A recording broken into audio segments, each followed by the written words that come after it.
ओम शांति। आज 20 मई 2022 के साकार मधुर महावाक्य हैं। शुक्रिया दिवस पर हम दिल की गहराइयों से बाबा का शुक्रिया करते हैं, जिन्होंने हमारे जीवन को कौड़ी से हीरे जैसा बना दिया। आज बाबा हम सबका अटेंशन खिंचवा रहे हैं कि कौड़ी से हीरे जैसा बनना है तो अपने अवगुणों को निकालते जाओ, समय को सफल करो, 1 मिनट भी वेस्ट नहीं करना। ऐसा पुरुषार्थ जो बाबा बच्चों से कराते हैं वो कौन सा है कि बुद्धियोग यहाँ वहाँ ना भटके, एक बाबा से बुद्धियोग लगा रहे। दिन रात सच्ची कमाई का शौक़ होना चाहिए। चलते फिरते उठते बैठते एक बाबा को याद करना है। बुद्धियोग यहाँ वहाँ भटकाने की बजाय बाबा में लगाना बहुत अच्छा है। ऐसे नहीं कि यहाँ सुन के तो बहुत अच्छा लगा, फिर जैसे थे वैसे के वैसे रहे। बाबा ने कहा यहाँ ध्यान देना है कि आपको अपने अवगुणों को स्वयं निकालना है। फिर से सर्वगुण संपन्न, 16 कला संपूर्ण, संपूर्ण निर्विकारी बनना है। मनुष्य अपना पैसा वेस्ट करते हैं। आपको अपना पैसा मनुष्य को देवता बनाने की सेवा में लगाना है, अनेक आत्माओं के कल्याण में लगाना है। फिर बाबा ने याद कराया कि बाबा को बहुरूपी क्यों कहते हैं। ये जो बहुरूपी शब्द है कि एक समय में बाबा को बहुत सारे कार्य करने होते हैं। एक तरफ बाबा बच्चों के सामने मुरली सुनाते हैं, दूसरी तरफ भक्तों की आशाएं पूर्ण करते हैं। इसी को उन्होंने सर्वव्यापक समझ लिया। बाबा ने कहा मुझे एक समय में अनेक कार्य करने होते हैं, इसलिए मुझे बहुरूपी कहते हैं। सुनते हैं बाबा के मधुर बोल बाबा के शब्दों में। बाबा कहते मीठे बच्चे, अपने इस जीवन को कौड़ी से हीरे जैसा बनाना है। अपने इस जीवन को कौड़ी से हीरे जैसा बनाना है तो समय को सफल करो, अवगुणों को निकालो। खान पान सोने में अपने समय को बर्बाद मत करो। बहुत अधिक समय खाने पीने में लगाना, सोने में लगाना, वहाँ से अपने समय को बचाना है। अटेंशन से सुनेंगे। अपने इस जीवन को कौड़ी से हीरे जैसा बनाना है तो समय को सफल करो, अवगुणों को निकालो, खाने पीने सोने में समय बर्बाद मत करो। क्वेश्चन है, मनुष्यों ने किस एक शब्द से सबको भगवान का रूप समझ लिया? कौन से शब्द से? बाबा कहते इस समय मैं बहुरूपी हूँ। ऐसे नहीं कि यहाँ जब मुरली चलाता हूँ तो परम धाम खाली हो जाता है। मुझे तो इस समय बहुत काम करने पड़ते हैं, बहुत सर्विस चलती है, बच्चों को भक्तों को साक्षात्कार कराना पड़ता है। इस समय मैं बहुरूपी हूँ। इस एक शब्द से मनुष्यों ने कहा ये सब भगवान के रूप हैं। दूसरा प्रश्न है, बाप की किस श्रीमत को पालन करने वाले बच्चे सपूत हैं? किन बच्चों को कहेंगे कि ये सपूत बच्चे हैं? बाबा कहते बच्चे कभी भी डिस सर्विस ना करो। टाइम बहुत वैल्यूएबल है, इसे सोने में ना गवाओ। कम से कम 8 घंटा मेरे खातिर दो। ये श्रीमत पालन करने वाले सपूत हैं। जो ये श्रीमत पालन करते हैं, 8 घंटा बाबा को याद करते हैं, वो बाबा के सपूत बच्चे हैं। गीत है, तूने रात गवाई सोए के, दिवस गवायो खाए। ओम शांति। बच्चों को बाप समझा रहे हैं। बच्चे जानते हम सब बच्चे हैं बाप के। हमारे शरीर का बाप तो है ही शारीरिक, लेकिन आत्मा जो अशरीरी है उसका बाप भी अशरीरी है। बाबा ने समझाया बेहद के बाप से बेहद सुख का वर्षा मिलता है। बेहद बाप से बेहद सुख का वर्षा मिलता है। अभी शुरू होता है जो त्रेता तक चलता है। अभी से शुरू होता है वो सुख का वर्षा संगम से, और त्रेता अंत तक चलता है। तुम अब पुरुषार्थ कर रहे हो भविष्य 21 जन्मों की प्रारब्ध के लिए। फिर बाद में हद का शुरू होता है। बेहद का पूरा हो जाता है। ये गुह्य बातें हैं। जानते हैं आधा कल्प हम हद के बाप से वर्षा लेते, बेहद बाप को याद करते आए। आत्मा के संबंध में सब ब्रदर्स हैं, वो है बाप। कहते भी हैं हम आत्माएं भाई भाई हैं। फिर जब मनुष्य सृष्टि की रचना रची जाती तो भाई बहन हो जाते हैं। ये नई रचना है ना। पीछे फिर परिवार बढ़ता है, काका चाचा मामा सब पीछे होते हैं। इस समय बाप रचना रच रहे हैं, बच्चे और बच्चियां हैं, दूसरा कोई संबंध नहीं। अब तुम जीते जी भाई बहन बन जाते हो, दूसरे कोई संबंध से ताल्लुक नहीं। अभी तुम्हें नया जन्म मिल गया है। जानते हो हम अभी ईश्वरीय संतान हैं। शिववंशी ब्रह्मा कुमार कुमारियां हैं। ब्रह्मा कुमार कुमारियों का और कोई संबंध नहीं। इस समय सारी दुनिया पतित है, इसको पावन बनाना पड़े। कहते बाबा हम आपके हैं। बाबा कहते बच्चे भविष्य के लिए पुरुषार्थ करके अपना जीवन हीरे जैसा बनाना है।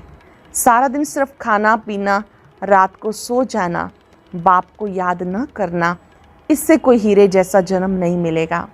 बाबा कहते शरीर निर्वाह कर्म करते, ग्रस्त व्यवहार में रहते, कमल फूल समान बनना है। समझते हम कौड़ी से हीरे जैसा, मनुष्य से देवता बन रहे हैं। मनुष्यों में बहुत अवगुण हैं, देवताओं में गुण होते हैं। तब मनुष्य देवताओं के आगे जाकर अपने अवगुण बताते हैं।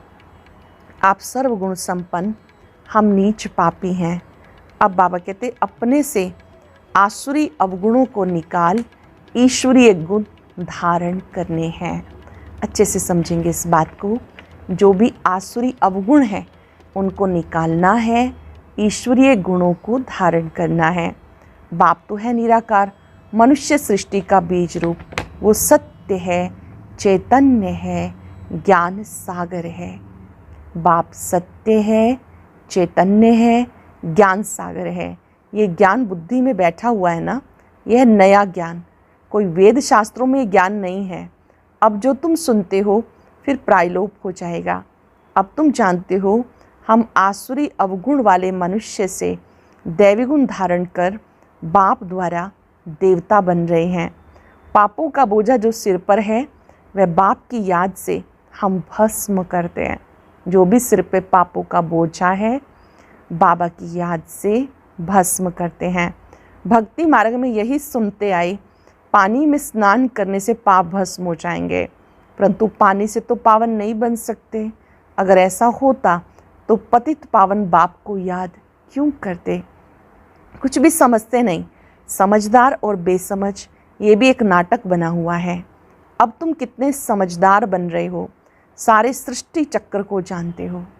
कितने समझदार बने हो, सारे सृष्टि चक्र को जानते हो। हिस्ट्री ज्योग्राफी को जानना ये भी समझ है ना। अगर नहीं जानते तो उनको बेसमझ कहेंगे। अब तुम बच्चे जानते हो, बाबा ने अपना परिचय अपने बच्चों को दिया, मैं आया हूँ तुम्हें हीरे जैसा बनाने। बाबा कहते मैं तुम बच्चों को हीरे जैसा बनाने आया हूँ। ऐसे नहीं कि यहाँ से सुनकर गए, खाया पिया, जैसे आगे चलते थे। वो तो कौड़ी जैसी लाइफ थी। देवताओं की हीरे जैसी लाइफ है। वो तो स्वर्ग में सुख भोगते थे। चित्र भी है ना। आगे तुम नहीं जानते थे, हम ही सुखी थे, हम दुखी हुए। हमने 84 जन्म कैसे लिए ये नहीं जानते। अब मैं बताता हूँ। अब तुम औरों को समझाने के लायक बने हो। बाप समझदार बनाते फिर औरों को समझाने देनी चाहिए। बाबा समझदार बनाते, औरों को समझाने देनी चाहिए। ऐसे नहीं घर में जाने से वो पुरानी चाल हो जाए। अपने को भी समझाना है, परिवर्तन करना है। ऐसे नहीं घर में जाकर पुरानी चाल हो जाए। शिक्षा पाकर फिर औरों को शिक्षा दो। बाप का परिचय देने के लिए जाना पड़ता है। बेहद का बाप सबका एक है। सब धर्म वाले उनको ही पुकारते हैं, हे परम पिता व हे प्रभु। ऐसे कोई नहीं होगा जो परमात्मा को याद नहीं करता होगा। सब धर्म वालों का बाप एक है, एक को सब याद करते हैं। बाप से वर्षा पाने के सब हकदार हैं। वर्षे पर भी समझाना पड़े। बाप कौन सा वर्षा देते हैं? बाबा वर्षा देते हैं मुक्ति और जीवन मुक्ति का। यहाँ सब जीवन बंध में हैं। बाबा आकर सबको रावण के बंधन से छुड़ाते, इस समय कोई भी जीवन मुक्त है नहीं, क्योंकि रावण राज्य है, देह अभिमानी है। देवताएं देही अभिमानी होने से जानते हैं हम आत्मा एक शरीर छोड़ दूसरा लेते हैं। सिर्फ परमात्मा को नहीं जानते, परमात्मा को जाने तो सारे सृष्टि चक्र को जान जाएं। त्रिकालदर्शी सिर्फ तुम हो। ब्राह्मणों को ही बाबा बैठ त्रिकालदर्शी बनाते हैं, ब्राह्मणों को ही बाबा त्रिकालदर्शी बनाते। जब देवताएं भी त्रिकालदर्शी नहीं तो उनकी जो वंशावली आती है उनमें ये ज्ञान नहीं रहता, तो फिर दूसरों में ज्ञान कहाँ से आएगा? देने वाला एक ही है। ये सहज राजयोग की नॉलेज और कोई को नहीं मिल सकती। देवी देवता धर्म का शास्त्र भी होना चाहिए। ये सहज राजयोग की नॉलेज और किसी को नहीं हो सकती। देवी देवता धर्म का शास्त्र भी होना चाहिए, तो ड्रामा अनुसार उनको फिर शास्त्र बनाने पड़ते। गीता भागवत आदि सब ऐसे ही फिर बनेंगे, ग्रंथ भी ऐसे बनेंगे। अभी ग्रंथ कितना बड़ा हो गया, नहीं तो इतना छोटा था, हाथ से लिखा हुआ था, फिर वृद्धि को पाया। ये भी ऐसे है, इनका अगर ग्रंथ बैठ बनाओ तो बहुत बड़ा हो जाए, परंतु फिर इनको शॉर्ट किया जाता। पिछाड़ी में बाप 2 अक्षर कहते, मन मना भव। मैं तुम्हें सब वेदों शास्त्रों का सार समझाता हूँ। जरूर नाम तो लेना पड़ेगा ना, फलाने शास्त्र में ये है। वह कोई धर्म का शास्त्र नहीं, भारत का धर्म एक ही है। बाकी वह किस धर्म के शास्त्र हैं कभी सिद्ध नहीं कर सकते। भारत का शास्त्र है ही एक गीता। गीता सर्व शास्त्र शिरोमणि गाई हुई है। गीता की महिमा तुम एक्यूरेट जानते हो। जिस गीता से बाप आकर भारत को स्वर्ग बनाते हैं। भारत के शास्त्र को मान बहुत मिलता, परंतु गीता का भगवान कौन था उसको ना जाने के कारण झूठा कसम उठाते हैं। अब उनको करेक्ट करो। भगवान ने तो ऐसे नहीं कहा कि मैं सर्वव्यापी हूँ। बच्चों ने प्रश्न पूछा, शिव बाबा जब इधर आते हैं मुरली चलाते हैं तो क्या परम धाम में भी हैं? बाबा कहते, इस समय हमें बहुत काम करने पड़ते हैं। बहुत ध्यान से सुनेंगे बाबा की बात। इस संगम समय पर हमें बहुत काम करने होते हैं, बहुत सर्विस चलती है। कितने बच्चों को, भक्तों आदि को भी साक्षात्कार कराता हूँ। इस समय मैं बहुरूपी हूँ। बहुरूपी अक्षर से मनुष्यों ने समझा सब रूप उनके हैं। माया उल्टा लटका देती, फिर बाप सुलटा बनाते हैं। तुम बच्चे अभी मुक्ति धाम में जाने का पुरुषार्थ कर रहे हो। तुम्हारी बुद्धि है मुक्ति धाम की तरफ। ऐसा कोई मनुष्य पुरुषार्थ करा ना सके जो तुम्हें बाप करा रहे हैं। ऐसा कोई मनुष्य पुरुषार्थ करा ना सके जो तुम्हें बाप करा रहे हैं। अब अपना बुद्धि योग वहाँ लगाओ। जीते जी शरीर को भूलते जाओ। मनुष्य मरते हैं तो कहते स्वर्ग पधारा, फिर भी रोते रहते हैं। बाप के जो सपूत बच्चे होंगे वो बाप के मददगार बनकर सर्विस करेंगे। वह कभी डिससर्विस नहीं करेंगे। अगर कोई डिससर्विस करते हैं तो गोया अपनी करते हैं। बाबा कहते हैं मीठे बच्चे, ये टाइम बहुत वैल्यूएबल है। मीठे बच्चे, ये टाइम बहुत वैल्यूएबल है। भविष्य 21 जन्मों के लिए तुम कमाई करते हो। जानते हो विश्व की बादशाही मिलती है, कितनी भारी कमाई है, तो उसमें लग जाना चाहिए। बाबा को याद करना है। जैसे गवर्नमेंट की सर्विस में 8 घंटा रहते हैं। बाबा कहते हैं मेरे खातिर 8 घंटा दो। रात को सोकर अपना समय बर्बाद मत करो। दिन रात कमाई करनी है। ये तो बड़ी सहज बुद्धि की बात है। ऐसा नहीं कि रात को सोना नहीं है, ठीक समय पर सोना है, ठीक समय पर उठना है। अगर बीच में नींद खुल जाती है तो बाबा को याद करना है। दिन रात याद में लग जाना है, टाइम वेस्ट नहीं करना। मनुष्य जब धंधे पर जाते हैं तो पहले मंदिर के सामने हाथ जोड़कर फिर दुकान पर जाते हैं। लौटते समय फिर भूल जाते हैं, घर याद आ जाता। ये भी अच्छा है, परंतु अर्थ कुछ भी नहीं जानते। तुम बच्चों को कलकत्ते में तो बहुत अच्छी रीति समझाना चाहिए। काली माता का वहाँ बड़ा मान होता है। बंगाली लोगों की रस्म रिवाज अपनी होती है। ब्राह्मणों को मछली जरूर खिलाते हैं। बड़े आदमी अपने तालाब बनाए फिर उसमें मछलियाँ पालते हैं, तो ब्राह्मणों को भी वो खिलाएंगे। अब तुम पक्के वैष्णव बनते हो। प्रैक्टिकल में तुम विष्णु के पुरी में चलते हो। ऐसे नहीं कि वहाँ 4 भुजा वाले मनुष्य होंगे, आप विष्णुपुरी में चल रहे हो। ऐसा नहीं कि वहाँ कोई 4 भुजाओं वाले मनुष्य होंगे। लक्ष्मी नारायण को विष्णु कहा जाता, दो भुजा उनकी दो उनकी, तुम महालक्ष्मी की पूजा करते हो, वास्तव में विष्णु की करते हो। तुम महालक्ष्मी की पूजा करते हो, ये वास्तव में विष्णु की करते हो। दोनों है ना, परंतु इस समय महिमा माताओं की है। जगदम्बा का गायन है, लक्ष्मी का भी नाम गाया हुआ है। बाबा आकर माताओं द्वारा सबको सद्गति देते हैं। जगदम्बा वही राजराजेश्वरी बनती, माँ की पूजा होती। वास्तव में जगदम्बा तो एक है ना, जैसे शिव का एक लिंग बनाते वैसे भी छोटे छोटे शालिग्राम भी बनाते। वैसे काली के भी छोटे मंदिर बहुत हैं, वो जैसे माँ की संतान हैं। अभी तुम्हें अपना बनाते हैं, इसको ही बलि चढ़ना कहा जाता है। बाबा आकर अपना बनाते हैं, इसको ही बलि चढ़ना कहा जाता। तुम बलि चढ़ते हो इस पर, इस ब्रह्मा पर नहीं। आप बलि चढ़ते हो निराकार परमात्मा पर, इस ब्रह्मा पर नहीं। तो बाबा समझाते भी टाइम वेस्ट नहीं करना चाहिए, धंधादी भले करो। अगर पैसा काफ़ी है तो खाने के लिए फिर जास्ती माथा क्यों मारते हो। हाँ, शिव बाबा के यज्ञ में देते हो तो जैसे विश्व की सेवा में लगाते हो। जब बाबा के यज्ञ में आप धन सफल करते हो तो जैसे कि विश्व सेवा में लगाते हो। बाबा कहेंगे सेंटर्स बनाओ जहाँ ये बच्चियाँ मनुष्य को देवता बनाने का रास्ता बताएं। ये पढ़ाई कितनी फर्स्ट क्लास है, बहुतों का कल्याण हो जाएगा। बाबा कहते हैं लाख करोड़ कमाओ, परंतु ऐसा काम करो जिससे भारत पावन बने। धन कमाने की मना नहीं, लेकिन वो धन विश्व सेवा में काम आए, भारत को पावन बनाने की सेवा में लगे, एवर हेल्दी बने। तुम भविष्य के लिए अभी पूरा वर्षा लेते हो, वहाँ गरीब कोई होते नहीं, वहाँ भी अभी की प्रारब्ध भोगते हो। तो इतनी धारणा करनी चाहिए, तुम्हारा एक एक पैसा हीरे समान है, इससे भारत हीरे जैसा बनता है। बाकी जो बचेगा वो तो ख़त्म हो जाएगा, जो कुछ पैसा बचे इस सेवा में लगाओ। ये बड़े से बड़ी हॉस्पिटल है। कई गरीब बच्चे कहते हैं हम 8 आना देते, मकान में ईंट लगा दो। जानते हो यहाँ से मनुष्य एवर हेल्दी बनेंगे, यहाँ तो ढेर आएंगे। क्यों ऐसी लगेगी जो कभी नहीं देखी होगी, इतनी बड़ी क्यों लगेगी जो कभी नहीं देखी होगी। कितनी खुशी रहनी चाहिए। हम क्या से क्या बनते हैं, हम शिव बाबा से बेहद का वर्षा लेते हैं। बाबा है निराकार ज्ञान सागर, वो इस रथ में प्रवेश करते हैं। तो बच्चों को बहुत रहमदिल बनना है, अपने पर भी दूसरों पर भी रहम करना है।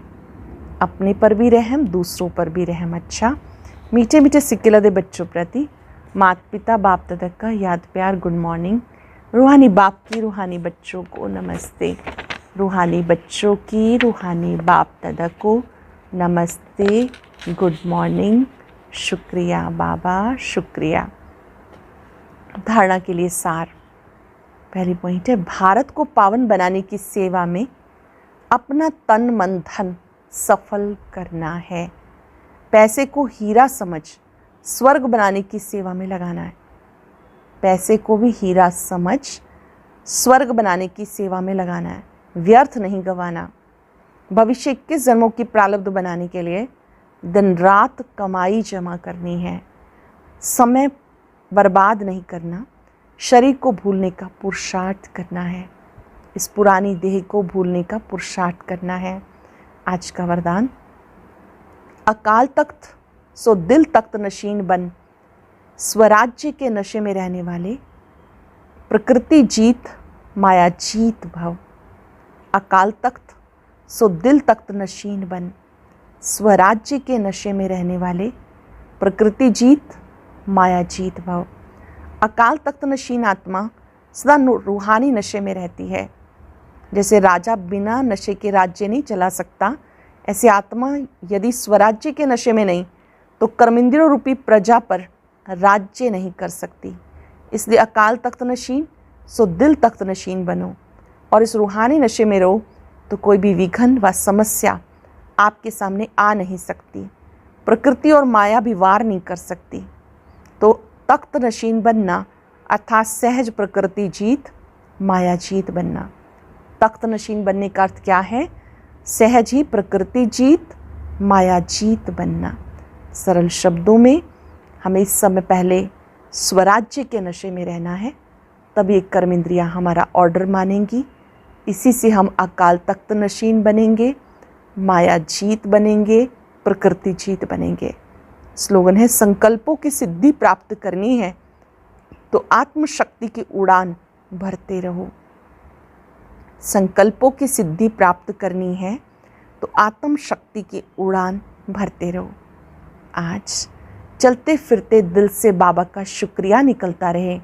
बाबा, आपने हमें कौड़ी से हीरे जैसा बना दिया, अवगुणों को निकालना सिखा दिया, याद करना सिखा दिया, जीवन सफल करना सिखा दिया। आपका शुक्रिया। स्वमान रहे, मैं प्रकृति जीत माया जीत आत्मा हूँ, अकाल तख्त नशीन हूँ। एकाग्र हो जाएं, भ्रिकुटी तख्त पर अपने उस अकाल स्वरूप को देखें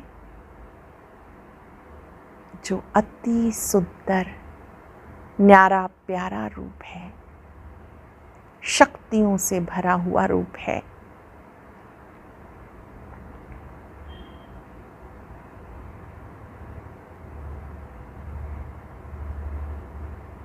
भ्रिकुटी सिंहासन पर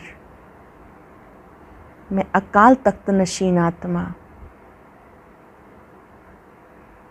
प्रकृति जीत हूँ, माया जीत हूँ।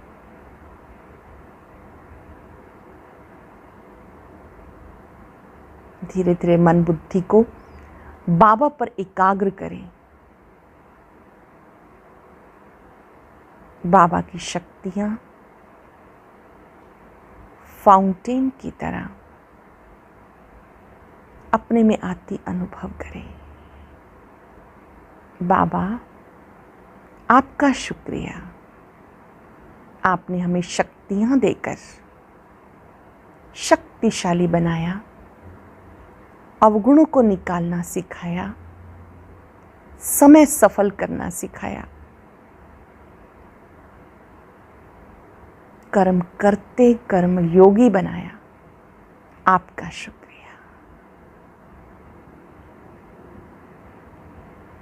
ओम शांति शांति।